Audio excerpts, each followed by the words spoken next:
अध्यक्ष महोदय, आज शिक्षण या विषयावर मी बोलण्यासाठी उभा आहे।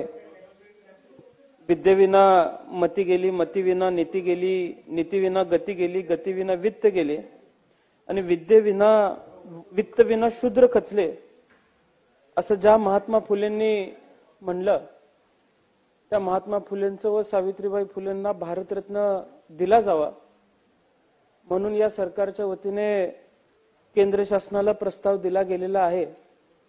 त्याबद्दल आम्ही मनापासून अभिनंदन करतो आणि हा भारतरत्न दिला देखील जावा अशी मागणी सुद्धा करतो। पण जो उद्देश ठेवून समाज सुधारक म्हणून काम करताना किंबहुना क्रांती ज्योती सावित्रीबाईंनी जो उद्देश ठेवून समाजातल्या शेवटच्या घटकापर्यंत शिक्षण पोचलं पाहिजे म्हणून परिस्थिती आल्यानंतर अंगावरती शेण उडवून घेतलं, चिखल मारला तरी ते सहन केलं। आजची शिक्षण व्यवस्था बघितली तर ज्या उद्देशाने हे सगळं चालू केलं होतं ती शिक्षण व्यवस्था बघितल्यानंतर खरंच या दोन महात्मांनी भारतरत्न घेतला असता का, खरा प्रश्न मला अध्यक्ष महोदय त्या ठिकाणी पडतोय।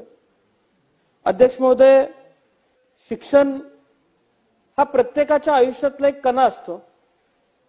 माझ्या पूर्वी जे सदस्य बोलत होते त्यांनी सांगितल्याप्रमाणे एखाद्याचं भविष्य 15, 20, 25 वर्षामध्ये एखादी व्यक्ती काय शिक्षण घेते याच्यावरती घडत असतं।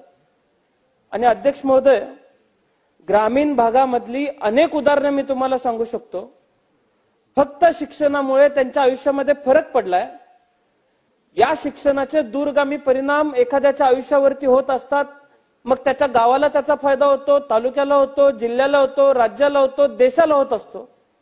आणि अध्यक्ष महोदय, आजची शिक्षण व्यवस्थेची अडचण जर बघितली तर उद्याच्या देशावरती, उद्याच्या आपल्या राज्यावरती काय परिणाम होणार आहेत याची अध्यक्ष महोदय काळजी वाटते। आज जर या व्यवस्थेवरती दुर्लक्ष जर आपण सर्वांनी मिळून केलं तर मंत्री महोदय, मी आपल्याला एक गोष्ट खात्रीनिशी सांगतो की शिक्षणाची अशीच जर परिस्थिती राहिली तर मुलांना पुस्तकांऐवजी आपल्याला शाळेमध्ये डंपर चालवायला शिकवावं लागेल, बुलडोजर चालवायला शिकवायला लागेल। राज्यातल्या बातम्या आम्ही बघतोय, कुदळ फावड्या घेऊन काहीतरी उकरायला निघालेले आहेत, डंपर घेऊन राख ओढतायत। हीच सगळी परिस्थिती आम्ही राज्यात बघतोय। आणि जर शिक्षण मिळालं नाही तर शिक्षण नाही मिळालं म्हणून उद्या हीच करायची वेळ आपल्या राज्यातल्या मुलांवरती येणार आहे। या मते अध्यक्ष महोदय दुसरं काही मत असेल आपलं असं मला वाटत नाही। अध्यक्ष महोदय, ASER चा रिपोर्ट आला आणि या अहवालानुसार महाराष्ट्राचं एक विदारक चित्र शिक्षणाच्या संदर्भातलं आपल्या सर्वांसमोर उभं राहिलेलं आहे। त्या दिवशी उत्तरातल्या भाषणामध्ये मुख्यमंत्री उत्तर देत असताना प्रत्येक क्षेत्रात आम्ही इतर राज्यांपेक्षा कसं पुढे सांगत होते, पण ASER चा जो अहवाल आलाय त्यामध्ये राज्यातल्या शिक्षणाच्या संदर्भामध्ये एक भयानक परिस्थिती या सगळ्याच्या माध्यमातून संबंध राज्याच्या समोर आली आहे।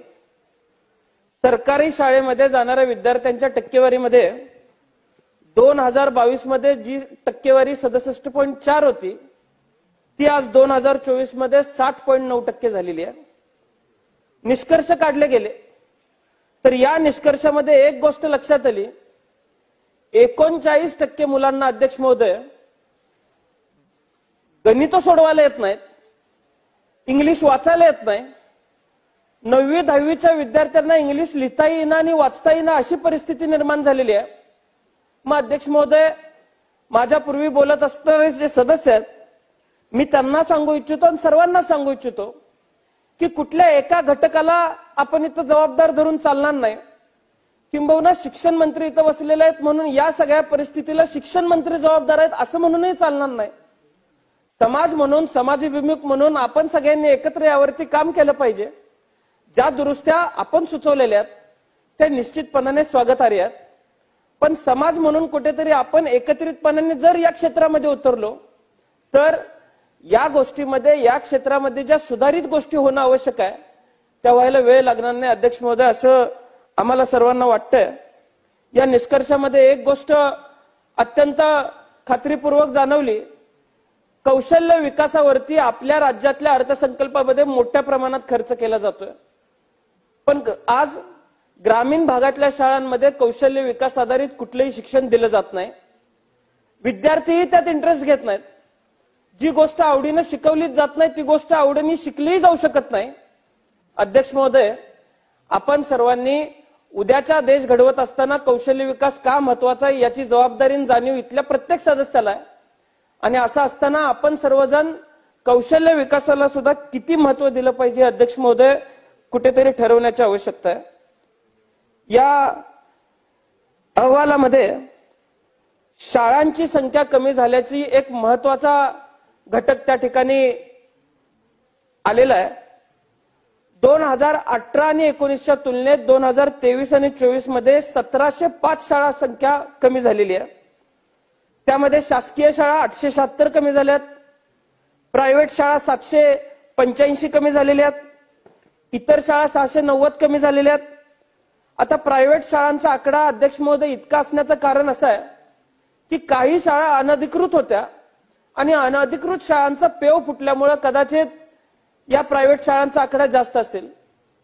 काळजी करण्याची गोष्ट अध्यक्ष महोदय शासकीय शाळा बंद होत असतील तरच आहे. आता अध्यक्ष महोदय, मला आपल्या नजरेसमोर एक गोष्ट आणून द्यायची आहे की तेलंगणा सारखं राज्य तिथल्या विद्यार्थ्यांना डिजिटल कोडिंग विदाउट कम्प्युटर शिकवतं. आज आपलं राज्य इतर क्षेत्रांमध्ये त्यांच्याशी तुलना करत बसतंय, पण शिक्षण क्षेत्रामध्ये दक्षिणेतल्या काही राज्यांची तुलना आपण आपली का करू नये? अध्यक्ष महोदय, मी फार काही मोठं किंवा वावगा आपल्या समोर बोलणार नाही, पण आज प्राथमिक शाळांची स्थिती सांगायची झाली तर 1,04,499 प्राथमिक शाळांपैकी 10,397 शाळांमध्ये अद्यापही पिण्याच्या पाण्याची सोय नाही. 11,181 शाळांना संरक्षक भिंत नाही. 29,050 प्राथमिक शाळा व उच्च माध्यमिक शाळांना संगणक व्यवस्था नाही. 7,419 शाळांना ग्रंथालय नाही. 5,881 शाळांना विद्युत जोडणी सुद्धा अध्यक्ष महोदय नाही. मी काल परवा माहिती घेतली तर विद्युत जोडणी नाही. ज्या शाळांना विद्युत जोडणी आहे शाळांनी हे विद्युत बिल भरावीत असा GR नव्यानं काढला गेलेला असे मला समजलं. मी सहज विचारलं कुतूहलतेपोटी की हे बिल कशातनं भरलं जातं, तर त्या शाळेतल्या शिक्षकांनी प्राचार्यांनी मला सांगितलं की सैदिल जे आपलं अनुदान दिलं जातं, साधील अनुदान, जे अनुदान अध्यक्ष महोदय मी विचारलं कशा आधारे मिळतं तर मान्य शिक्षकांच्या आधारे हे अनुदान मिळतं. अध्यक्ष महोदय, माझ्या मतदारसंघातलं जर एक उदाहरण द्यायचं म्हणलं तर गव्हाण म्हणून गाव आहे. 8 शिक्षक मान्य असलेली शाळा आहे. 12,000 रुपये वार्षिक साधील अनुदान इथं मिळतं. आता या साधील अनुदानामध्ये खडू घ्यायचा असतो, डस्टर घ्यायचा असतो, इतर गोष्टी घ्यायच्या असतात, हेच पुरत नाही आणि उरलेल्या पैशातनं बिल भरा अशी मागणी शासन जर करत असेल तर अध्यक्ष महोदय, आम्ही देश डिजिटल झाला म्हणून बाता मारतोय, शाळा डिजिटल करा म्हणून बाता मारतोय. डिजिटल करून करायच्या काय? आज संगणक नाहीत. संगणक दिले असतील तर वीज जोडणीसाठी कुठल्याही पद्धतीचं कनेक्शन आम्ही देऊ शकत नाही, कारण आम्ही बिलच भरू शकत नाही. त्यामुळे माझी शिक्षण मंत्री महोदयांना विनंती आहे की आपण या गोष्टीवरती विचार करण्याची आवश्यकता आहे.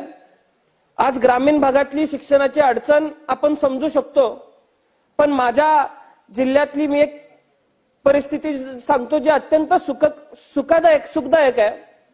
माझ्या जिल्ह्यामध्ये जे माजी CEO होते त्यांनी मॉडेल स्कूल योजना शिक्षण मंत्री महोदय राबवली आणि त्या योजनेच्या माध्यमातून ग्रामीण भागातल्या शाळा अत्यंत चांगल्या केल्या गेल्या, जिथे शासकीय निधी आणि काही कंपन्यांचा CSR निधी असा एकत्रित करत त्या शाळांचं इन्फ्रास्ट्रक्चर सुधारण्याचं काम केलं, त्या शाळा डिजिटल करण्याचं काम केलं. अधिकारी चांगले असतील तर शिक्षकांवरती सुद्धा वचक ठेवता येतो हे अधिकाऱ्यांनी दाखवून दिलं.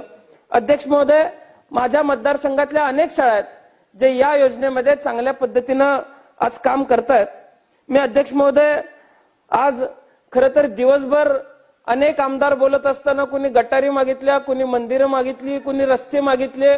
हे सगळं झाल्यानंतर देशातल्या सगळ्यात महत्वाच्या विषयावरती चर्चा करण्यासाठी आपल्याला रात्रीचे 12 वाजले. त्यामुळं मी आपलाही फार वेळ घेणार नाही, पण मी एकच उदाहरण आज इथं सांगू इच्छितो. अनेक कारणं असतील, शाळा बंद केल्या जात आहेत, विद्यार्थी कमी आज त्या ठिकाणी होत आहेत, पण जपानची जशी पद्धत शिक्षण व्यवस्थेची आपण घेतलेली आहे तशी एक पद्धत आपण घेण्याची आवश्यकता आहे. कामी शिराटाकी नावाचं एक खूप दूरच्या भागात असलेलं एक गाव आहे.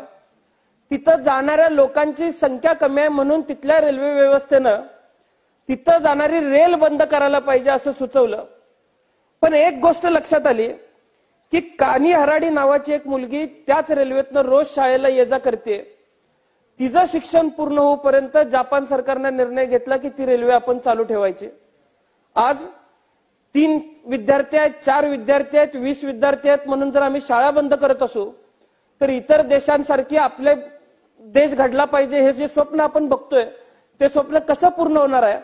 आज शाळांना क्रीडांगण नाहीत, ऑलिम्पिकमध्ये किंवा कॉमनवेल्थ मध्ये मेडल नाही मिळालं तर आमची मुलं कुठेतरी क्रीडा क्षेत्रात कमी पडत आहेत असं आम्हाला वाटतंय. पण अध्यक्ष महोदय, या सगळ्या क्षेत्रांवरती आपण काम केलं पाहिजे असं आज आम्हाला त्या ठिकाणी वाटतंय. त्यामुळं माझी शिक्षण मंत्री महोदयांना विनंती आहे की आपण शिक्षण क्षेत्रामध्ये चांगलं काम कराल अशी आम्हाला सर्वांना अपेक्षा आहे. आम्ही ज्या मागण्या शिक्षण क्षेत्राच्या बाबतीमध्ये केलेल्या आहेत त्या आपण पूर्ण कराल एवढीच विनंती मी आज या सदनामध्ये करतो आणि माझे 2 शब्द संपवतो.